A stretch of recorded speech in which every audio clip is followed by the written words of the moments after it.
después digamos que hay una gran pizarra de avisos. Ahí está, pueden consultar la información. La primera vez que vienen a México, es muy difícil de conseguirlo, negociamos 2 años para eso, así que se lo recomiendo muy ampliamente. ¿Cómo se llama el tema? Desigualdad social. ¿Qué días? Son el próximo jueves. 30 y 31. 30 y 31, y la conferencia magistral en CEU es el miércoles, de 12 a 2, en la Facultad de Economía. El miércoles de 12 a 2 y el 30 y 31. De 9 a 5. O sea, es un taller especializado en puertas cerrados. Hay algunas becas. Pero sí, es conmigo, por cierto. En la plataforma también hay También, sí, en la plataforma de docencia están también eventos y vale mucho la pena, ¿no?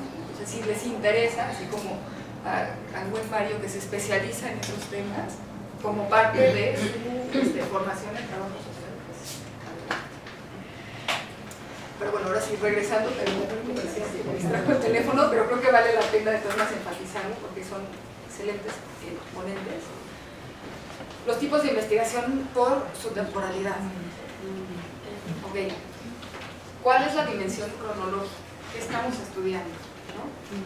Estamos orientados a mirar el pasado, ¿no? La investigación histórica.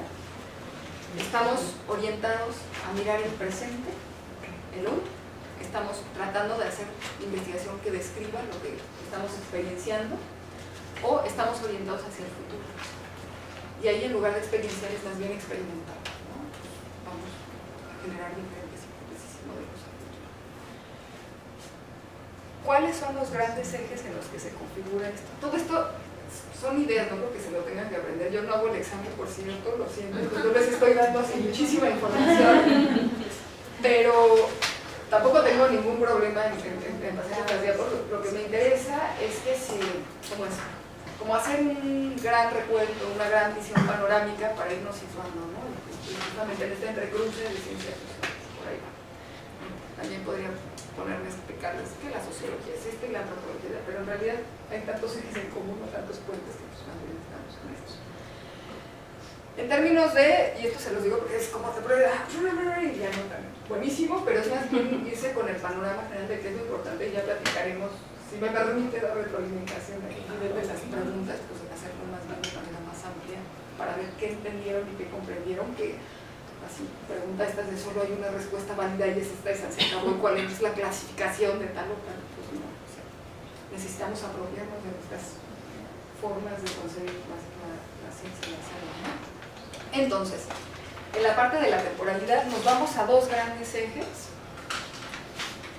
El eje diacrónico o longitudinal también se le llama, es decir, buscamos investigar un fenómeno y su desarrollo en diferentes momentos y hacemos un continuum, ¿no? No sé, 2000 años antes de Cristo y el año cero y después 2000 años después de Cristo. Queremos ver, ¿no? En estos tres tiempos, pues bueno, estamos hablando de una larga duración, ¿no? Y entonces estaríamos pensando que vamos a hacer un estudio diacrónico, ¿no? O longitudinal.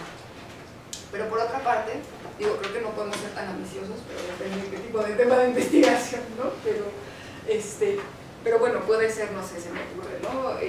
México a 20 años del Telecán, entonces son 10 años antes, Telecán, ahora, por ejemplo, ¿no? 20 años antes.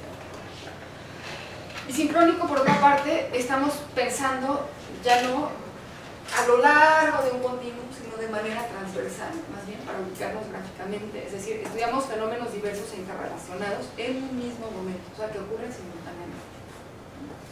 Por ahí más o menos.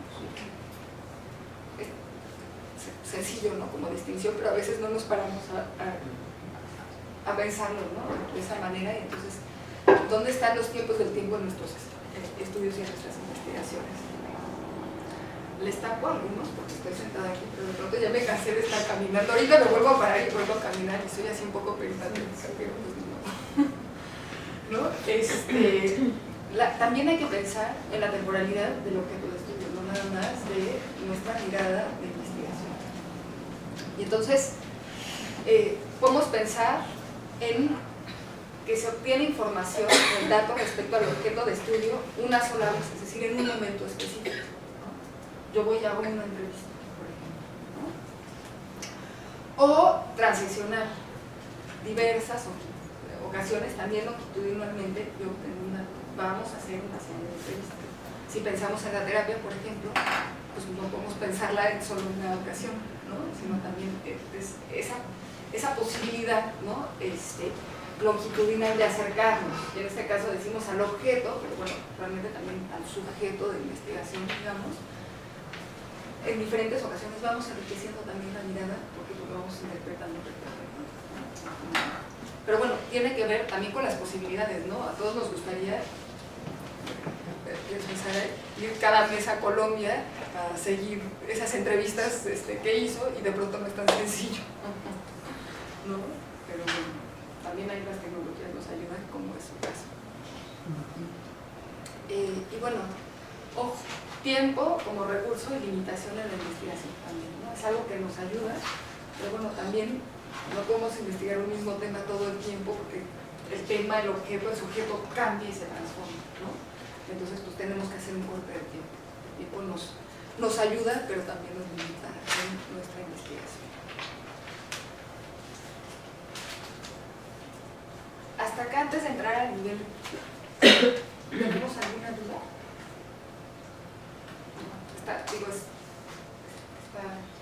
Está muy padre, ¿no? Está bien. Pero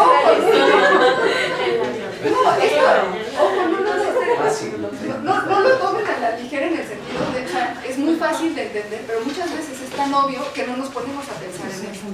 Por eso hay un interés, ¿no? Pero realmente no estamos sacando el hilo negro de nada, ¿no? O sea, en ese sentido me atrevo a usar una expresión que está muy padre, ¿no? Y así va a estar el examen.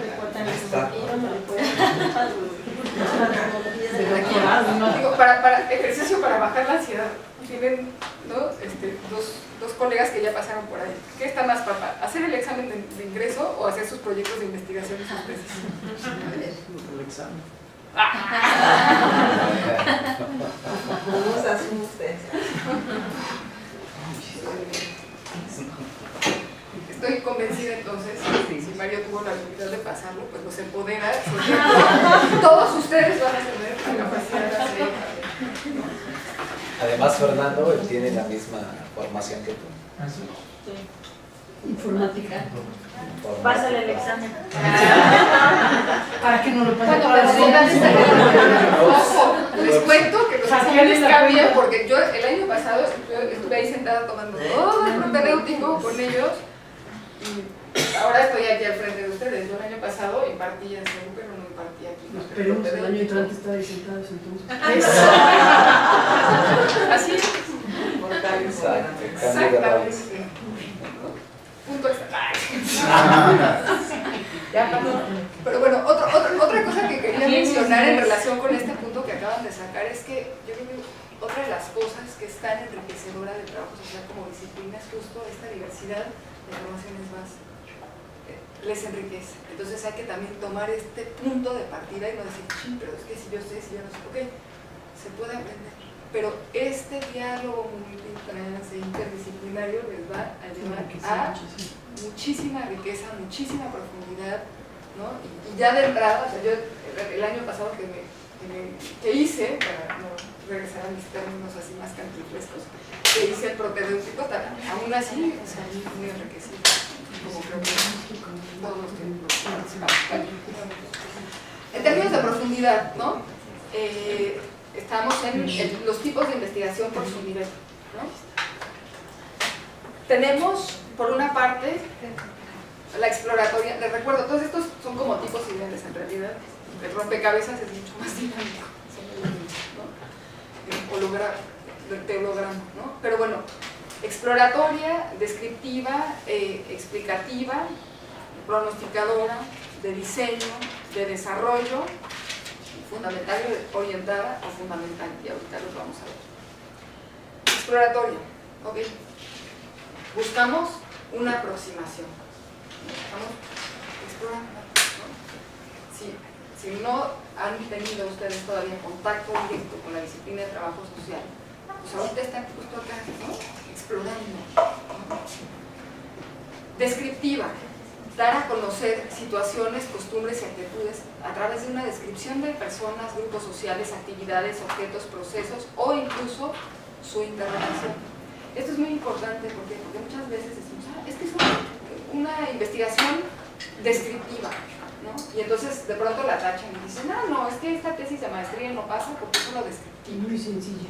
¿No? Es muy sencillo. ¿No? Te quedas en la descripción. Te quedas en la descripción, por ejemplo, ¿no? Se le llama primer nivel de conocimiento. ¿Por qué? Porque ¿qué hacemos con esa descripción? ¿Qué hacemos con digamos, con esos datos?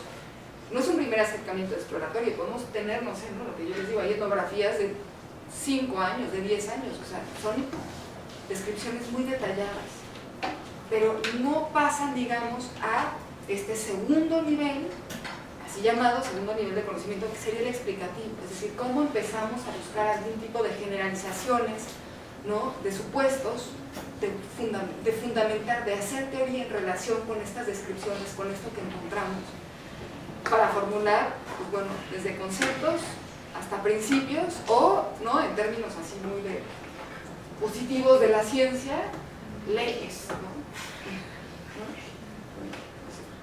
Yo así soy, entonces, ¿no? Ya les tocarán, me imagino que quizá ya les tocaron, que tienen algunos profesores así que son de verdad mucho más estructurales, ¿no? o correctos, pero cada año, ¿no? De acuerdo a la aproximación que le ha tocado, lo que yo he aprendido y me ha tocado profesores de toda índole, es que a veces uno aprende a especializarse muchísimo en estos ámbitos. ¿Y las etnografías quedarían como descriptivas o como explicativas? Muy buena pregunta. Entonces tengo muchas credenciales para contestar, ¿no? Porque, ¿qué pasa con las etnografías? Típicamente nosotros hacemos un primer acercamiento y de ahí vamos detallando. Pensamos como cuando alguien pinta, ¿no? Que va haciendo como que un marco y de ahí va cada vez más afinando y afinando y afinando. Ahora, cuando nosotros hacemos etnografía, muchas veces empezamos a tratar de hacer supuestos en relación con aquello que estamos observando. ¿Por qué? Porque al hacer etnografía tenemos que tener una guía, es decir, la cantidad de estímulos son tantos en cualquier segundo, en una etnografía, o sea, en un seguimiento, digamos que de cierto tiempo, ¿no? Aunque sea solo en un momento, pero que tiene, digamos, ¿no? Como que alguna duración, híjole, nos perderíamos, ¿no? Muchas veces en los primeros ejercicios, así, vamos a aprender a hacer etnografía, pues vamos a ir, todo lo que capte, ¿no? Y si ahorita yo les digo, vamos a hacer un ejercicio, eso estaría bueno, pero no sé si nos van a dar 3 minutos. Vamos a hacer un ejercicio etnográfico descriptivo de qué, y los mandamos a dar la vuelta. Van a ver que cada quien se encontró cosas diferentes, ¿no? Que ya empezaron a observar ciertas cosas, a generarse ciertas hipótesis, ¿no? Que tiene que ver con cómo van ya sistematizando eso que observan, ¿no? Y entonces, digamos, sí hay etnografías detalladas, descriptivas, que buscan quedarse en ese nivel simplemente para dar un panorama, pero es muy difícil porque ya tienen como algún tipo de guías con base en los cuales se orientan al menos para hacer esa descripción detallada, ¿no? Lo que sí no se vale a este nivel es quedarse solamente en la descripción. Tienen que ir a fuerza a el segundo nivel de conocimiento y es buscar explicar, ¿ok? Esto es lo que está pasando, pero ¿con qué tiene que ver esto que está pasando? ¿No? Porque ese es el conocimiento que ustedes van a generar, ¿no? ¿Sí vamos a generar o lo vamos a tomar de otras, Perdón, el micrófono con los que están... Esa es una pregunta difícil, ¿no? ¿Vamos a generar conocimiento nuevo o lo vamos a tomar prestado de otras corrientes, de otras teorías, de otras academias? O de otros sujetos, ¿no? Porque muchas veces buena parte del conocimiento es no reconocer, ¿no? Pero esta es cuando nosotros estamos en el nivel, por ejemplo, en el primer nivel, en el nivel descriptivo, muchas veces estamos recogiendo directamente de muchas otras fuentes aquello que estamos observando, con lo que estamos trabajando. Por ejemplo, se me ocurre bien, pues decir, pues yo voy a hacer un compendio de todas las corrientes teórico-conceptuales que se han enfocado a trabajar con la pobreza, ¿no? Y entonces, me las estoy inventando, lo estoy generando yo, ¿no? Cuando empiezo a sistematizar, es lo que me encontré, ¿no?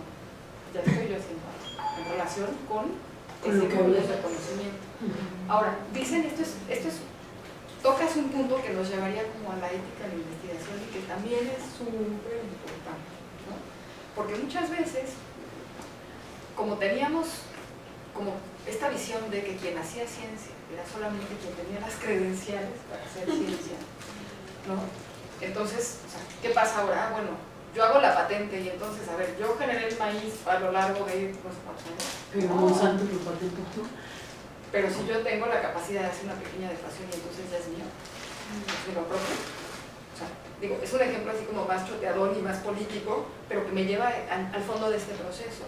Si nosotros pensamos, ¿no?, en las dinámicas sociales, históricas del mundo, aunque sea región por región, ¿no?, grupo social por grupo social, estamento por estamento, entonces nos vamos a ver que siempre hemos estado en interrelaciones, pero como lo repito, no siempre estamos en las mismas posiciones de poder para definir qué vale, qué no vale, qué se considera como ciencia, qué no se considera como ciencia, cuál es nuestra contribución o no. Es más, muchas veces se van a encontrar trabajos que pueden ser profundamente etnográficos, o sea, detallados, que no están en la interpretación, el análisis, tal, que no reconocen, no hay ni siquiera un agradecimiento de yo agradezco a las mujeres de San Martín, que gente pensando en mi propia tesis, que sí les agradecí, que además al revés, me acerqué a trabajar con ellas, ¿no? Pero digamos, puedo decir, ni siquiera se visibiliza, ¿no? O sea, tengo todos estos conocimientos que son generados, que son míos, que yo los publico bajo mi autoría, ¿no? Y esto es bien importante también porque con las nuevas tecnologías cada vez tenemos acceso a más información, cada vez es más fácil decir, esta es la pregunta, este es el tema, San Google, San Wikipedia, ¿no? Y entonces, me he hecho unos copy-paste buenísimos, en eso sí nos súper especializamos, y tómala. Resulta que entonces tenemos personas, en la universidad ha pasado, pero también ha pasado muchísimos niveles, en ámbito político, etc. A nivel político, y entonces resulta que los grandes expertos pues son grandes expertos en copiar o en traducir, ¿no? Porque también hay por ahí algunas, ¿no? O sea, muy interesantes grandes posicionamientos. Era una tesis publicada en Alemania hace 15 años. Entonces, o sea, creo que es el sistema está que tenemos una cierta autoría, o sea, no van a hacer una tesis a nombre original de alguien más, pero también hay que tomar en cuenta que buena parte, la mayoría de los elementos no son propios. Es más, van a, o sea, no sé si nos va a dar tiempo, creo que no, pero bueno, tenemos toda una maestría para verlo, bueno, no sé si me permite. Sí, y si no, lo vamos a ir platicando en el pasillo, no importa. Vamos a tener toda la posibilidad de romper con esta visión de que quien interpreta, quien analiza y quien hace conocimiento es uno que investiga. Y nos podemos ir a tratar de democratizar los procesos de investigación y decir, ok, vamos a hacer investigación en conjunto. Y entonces, por ejemplo, es muy distinto decir, yo, el experto, la experta, decido, defino, analizo, explico esto, y entonces tiene validez. A tan solo regresar, después de que hicimos, ¿no?, una fotografía, por ejemplo, regresar al contexto en el que se hizo y decir, a ver, esta es la fotografía que yo recogí. ¿Qué les parece? ¿Tiene alguna validez en su experiencia, dado que se refiere a ustedes? Nadie regresa, ¿no? Es muy poco común, cada vez es más frecuente, porque cada vez estamos, o sea, ¿qué pasa? Nos vamos retroalimentando, nos nutre. El regresar nos permite tener otros puntos de vista que nos permiten afinar lo que hicimos. digo, podemos regresar 30 veces, híjole, nos vamos a pasar haciendo la maestría eterna, ¿no? También, o sea, hay que fijar cierto tipo de criterios, en tanto a que pues hay que entregar, y los miro a ellos porque están así como que en estos procesos, ¿no? De que tienen que ir cumpliendo y la maestría tiene un cronograma pues, específico y además justo y apretado, ¿no? Pero bueno, en la medida en que yo desde el punto de arranque, punto de partida, puedo considerar cómo estamos, ¿no? Generando saberes y circulando saberes, ¿no? En común y visibilizar esto y estas aportaciones darle su lugar, pues va a ser mucho más transparente y rica quizá los procesos de investigación. Pero esas son decisiones que tienen una base ética, pero que van a ir tomando, ¿no? O sea, quizá al revés el criterio para poder, no sé, ¿no? Cerrar la tesis. Sí, me gustaría regresar 4 veces a discutir esto, pero pues no tengo más que una posibilidad de visita, ¿no? Por ejemplo, entonces, no, tengo que trabajar lo mejor posible con tus límites, ¿no? Pero sí hay que, sí, o sea, el posicionamiento ético lo tiene que hacer, ¿no? Pero bueno, eso es lo que la ética, por eso puede ser interesante pensar en la ética en el examen, ¿no? Lo van a tener que hacer sus tesis a fuerza, ¿no? Y en la medida que lo tengan más claro va a ser mucho más fácil seguir el curso de esa investigación. ¿Por qué? Porque de pronto las cosas que no pensamos, pero que sí pesan, porque son transversales a nuestras investigaciones, nos saltan. Y ahora, ¿cómo resuelvo el hecho de que no di créditos, por ejemplo? Uy, voy a regresar. Me pego. Pero bueno, regresando a los niveles. Pronosticado, bueno, nos vamos al siguiente. Esos dos son los más importantes, ¿no? El descriptivo y el explicativo, ¿no? Y estas son otras formas, digamos, otros tipos de sistematización. Ahí, en esta, sí, gracias. Que dice, pronosticador. Además de la explicación, se generan modelos para pronosticar el comportamiento del objeto de estudio, ¿no? O sea, ya estamos buscando irnos ¿cómo es, no? A futuro, a estas generalidades en expectativa, ¿no? De diseño, permiten definir valores de factores del estudio con el fin de lograr el comportamiento deseado de un objeto, ¿no? Que podríamos decir que es como más instrumental. O de desarrollo, buscan desarrollar, completar, perfeccionar nuevos procedimientos, materiales, productos o procesos. Voy, me apropio de algo, lo complemento y lo regreso. Sería más transparente, ¿no?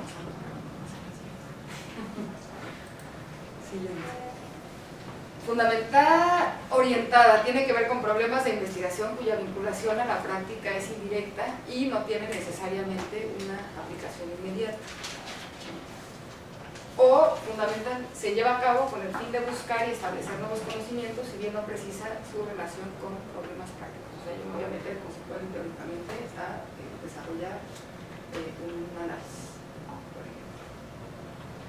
También son dimensiones como un poco de sentido común, no son tan importantes, las dos que son muy importantes justamente son la descriptiva y la explicativa, porque ustedes tienen la encomienda de ya hacer análisis, o sea, ya explicar, ¿no? Posicionarse explicativamente en relación con ustedes. A ver, tenemos 10 a lo mucho, 20 minutos.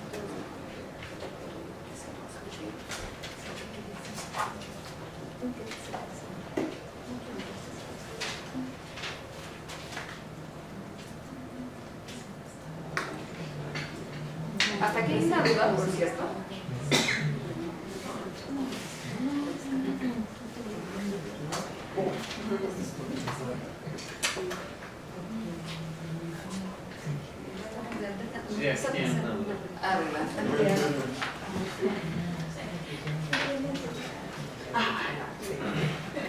Pues sí, muchas.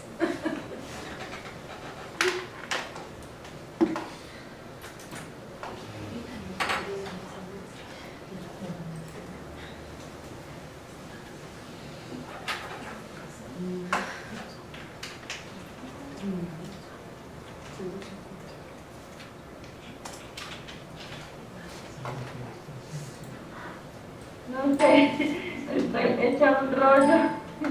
La verdad, pienso que este tema es fundamental para lo que estamos logrando, sobre todo con las investigaciones que queremos proponernos y con nuestros proyectos. Y profe, la verdad, sí quisiera decirle que no me siento muy clara respecto al punto que se tocó sobre la generalización. Es decir, hasta qué punto yo llego a un contexto o a una localidad y empiezo a estudiarla, y a partir de eso entonces yo puedo validar mi abordaje a través de la creación de conceptos o de alguna manera creando una generalidad. O sea, eso digamos que me inquieta y me preocupa en el sentido de extrapolarlo a la investigación que yo me estoy proponiendo ahora, ¿no?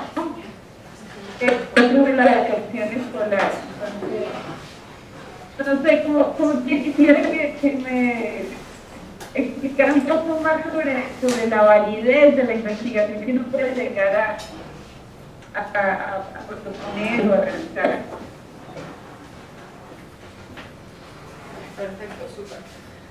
Esta pregunta es buena porque me permite posicionarme de frente al tema y de frente a ustedes. Como les dije, estamos tratando de hacer como un recorrido de tipo ideal. No es que todo lo que hayamos visto tiene que estar en todas sus investigaciones y que entonces cuando yo les digo, es que hay que buscar generalizaciones, cada quien tenga que ir y hacer una investigación de ese tipo, ¿no? Son como, ni siquiera los llamaría axiomas porque son tan diferentes, ¿no? Y tienen conceptualizaciones que, como les he dicho, también varían mucho de acuerdo tan solo al manual al que se estén remitiendo. Pero a mí lo que me interesaba o me interesa es hacer un panorama general de cómo podemos, digamos que tomar estos diferentes ejes, no para que los haga cada quien en su tesis, entonces no hay problema, no, que no haya conflicto, que no haya estrés, que baje la ansiedad, o sea, simplemente como diferentes ejes para empezar a entender cuáles son, ¿no? Estos, digamos como nuestras formas de entender y de hacer ciencia social, ¿no? Y entonces ahora específicamente en la pregunta de cómo llegamos a hacer generalizaciones, el punto es cómo podemos, nosotros ahorita hablamos de tratar, no de buscar ya en ciencias sociales, al menos en general en ese debate ya no estamos tratando de buscar leyes universales, objetivas, replicables, ahistóricas, no, estamos tratando de acercarnos a diferentes contextos o a diferentes sujetos o a diferentes procesos y abordarlos de tal suerte que busquemos comprenderlos, entenderlos. Entonces, si yo generalizo, o sea, si yo me meto, por ejemplo, ¿no? Estamos hablando de un ejemplo, por ejemplo, como de etnografía o de ir a un lugar, ¿no? Y entonces yo encuentro, digamos que ciertos elementos, ¿no? que se repiten, que tienen cabida, ¿no? Que pum, me los topo una y otra vez y digo, pues quizá esto me lleva a pensarlos, ¿no? Como algo que se pueda generalizar. Ahora, ¿qué pasa? Por ejemplo, yo puedo pensar en que yo me fui a no es el caso de mi comunidad de estudio, pero lo voy a usar como ejemplo, aunque esto no sucede ahí, claro. Yo puedo decir, me voy a ir a una comunidad oaxaqueña y observo muchísima violencia intrafamiliar. Pues es que así es, ¿no? O sea, la sociedad es violenta, ¿no? En términos de violencia intrafamiliar. Y yo generalizo, imagínense, hasta le digo, no, pues es que la ley es que las relaciones entre varones y mujeres en las comunidades oaxaqueñas, mexicanas, son de violencia. Híjole, qué duro, qué grave. ¿Qué pasa cuando entonces yo me voy? O sea, si a partir de ese estudio de una comunidad, yo me voy a la comunidad de junto y resulta que no es cierto, o que no es así, o que me encuentro otras cosas, o que la misma violencia se expresa de otras formas, ¿no?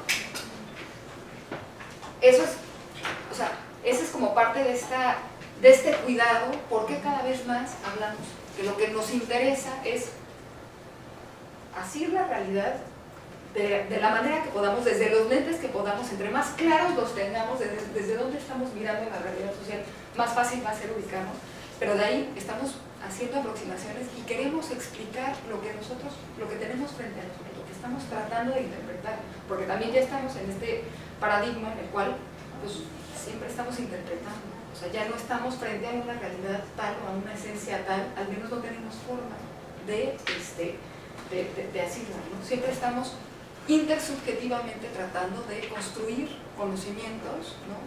Y claro, sí que podemos encontrar ciertas pautas, ¿no? Pero aún así yo les digo, ¿por qué la temporalidad? Puede ser que las generalidades que nosotros encontramos, pues aún en el mismo contexto del estudio, esto pasa mucho, yo regreso 3, 5 años después al mismo contexto y cambio, ¿no? Entonces estas generalizaciones que yo hice ya no son válidas, ¿no? Entonces hay que tener como muy claro no nada más la posibilidad de generalizar, ¿no? Sino cuáles son las limitaciones que hacer, ¿no? Bueno, yo me quería ir un poco, no sé si quedó claro, o sea, si hay una pregunta en relación con esto más. Además, yo me disculpo, a mí me hacen una pregunta y yo le respondo con otras 4 o 5 preguntas, pero bueno, me parece que, digo, que esta es la forma en la que he aprendido, he sido retroalimentada y por ende retroalimento. ¿No? Está bien, perfecto. Quería irme quizá a las premisas de la investigación cualitativa. Esta es la número 23, que nos da más o menos tiempo de cubrirlas ¿Y por qué las premisas de cualitativa? Porque es en lo que yo me especializo. Entonces, más vale, ¿no? O sea, van a tener expertos en cuantitativa.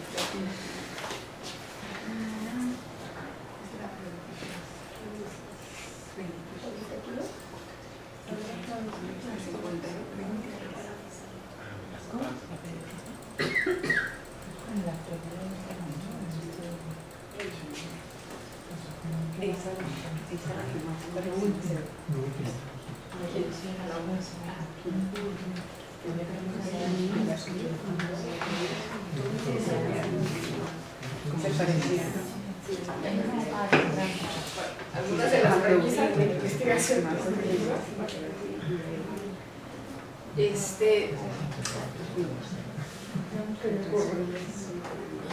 ejes también, ¿no? Estamos en ejes. Se pueden y las van a ir cuestionando y se van a ir apropiando que son mucho más centrales, ¿no? Pero bueno, en general podemos pensar que la investigación cualitativa es inductiva. ¿En qué sentido? Quienes investigan van desarrollando conceptos, intelecciones o comprensiones partiendo de cuáles son las pautas de los datos, ¿no? Justamente lo que estamos diciendo en relación con la observación y la explicación. Y no recogiendo datos para evaluar modelos, hipótesis o teorías a priori, o sea, preconcebidas. Nosotros nos acercamos a un campo social tratando de ver qué es lo que nos encontramos. Es esto como decir, o sea, si yo voy con el molde y digo, voy a vaciar aquí el agua, pues, ¿qué forma va a agarrar el agua? Pues va a haber molde, ¿no? Y esto hay que tenerlo en cuenta, de verdad, a pesar de que ustedes tomen sus posicionamientos teóricos, metodológicos, cualitativos, van a tener que ver con qué investigaciones hacen, con qué resultados encuentran. Por eso les decía, miren bien dónde están sus propios lentes al hacer investigación, dónde están ustedes parados, ¿no?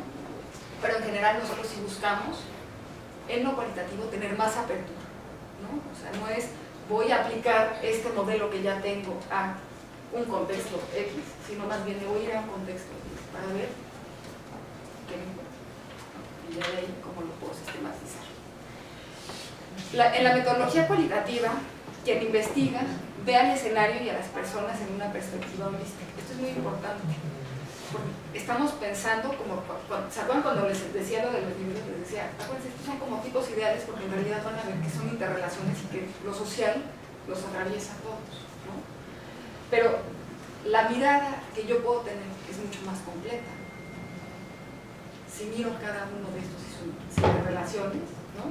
El conjunto es más que la suma de sus partes. Una mirada holística me va a permitir tener una mirada más profunda o más completa de aquello que estoy observando, ¿no? O sea, mirar con dos ojos me permite ver más claramente que mirar con otro.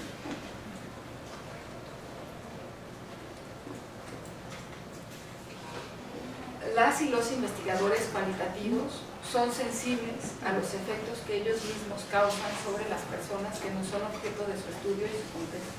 Esto es bien importante porque la investigación no es neutral ni de partida ni de proceso, ¿no? O sea, lo que nosotros hacemos tiene un efecto, impacta, ¿no?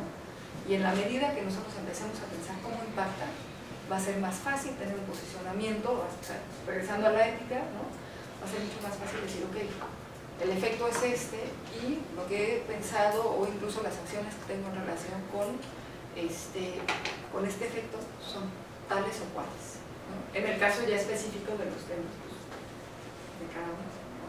Que esta vez no me tocó escucharlo, la vez pasada ya los conocía bien, o sea, como más fácil acercarnos a los temas concretos con ejemplo, ¿no? Pero sí piensen, ¿no? ¿Cuáles son los efectos que pueden tener? Y bueno, las y los investigadores cualitativos tratan de comprender a las personas dentro del marco de referencia de ellas mismas, de las personas, ¿no? Es esto que les digo, en la medida que tengan más claro dónde están ustedes, también van a tener más posibilidad de acercarse a mirar cómo se miran las personas, ¿no?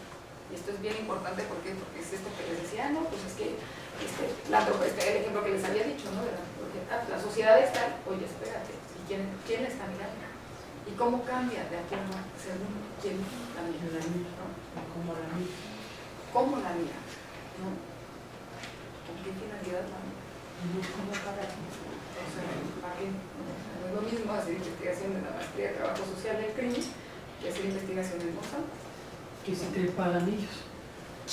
Más allá de quién te paga como contexto. No, claro. Pero es que Sí, las sí, grandes empresas lo que están sí. cooptando es a los investigadores sociales y a los trabajadores sociales y no les vas a dar una investigación y salga todo lo contrario, es un negocio. Y no es nuevo. Sí, no es nuevo. No, en absoluto. ¿No?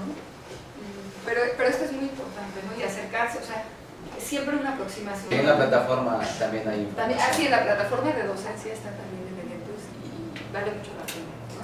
Entonces, si les interesa, así como al buen Mario que se especializa en esos temas, como parte de su formación en trabajo social. Pues,